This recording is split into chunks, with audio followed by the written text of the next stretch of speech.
C'était pour te dire qu'on peut être colocataire si tu veux.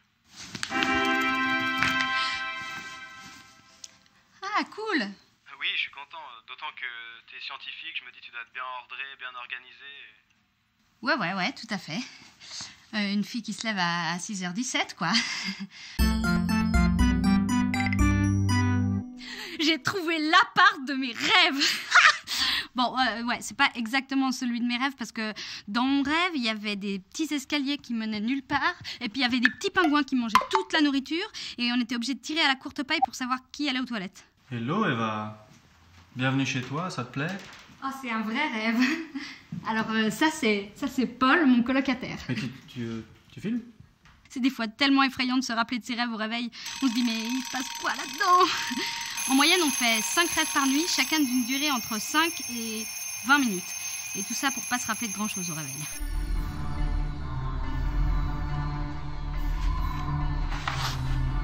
Les cycles du sommeil sont de 90 minutes et se répètent jusqu'au réveil.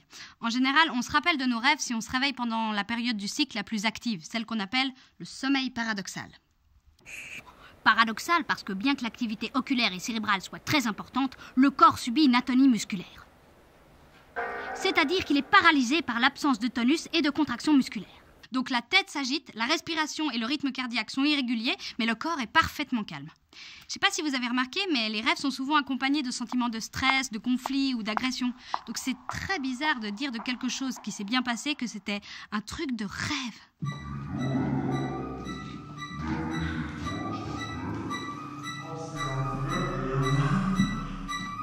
Concrètement, qu'est-ce qui se passe pendant un rêve?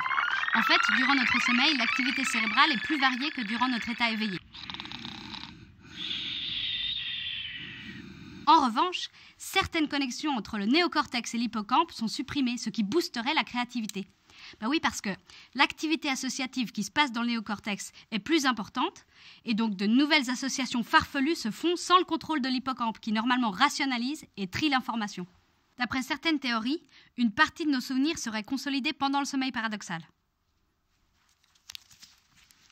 Cette fonction de tri est très importante pour ne pas être encombré d'informations inutiles. Et elle est également essentielle à l'apprentissage parce que pour apprendre, il faut savoir oublier. Non, mais en vrai, les chercheurs ont quand même du mal à se mettre d'accord sur le vrai rôle des rêves.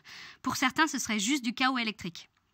Selon eux, le cerveau continuerait à être actif, des impulsions électriques circuleraient de manière aléatoire et nous, on tisse a posteriori une histoire qui rend cohérente toutes ces informations chaotiques.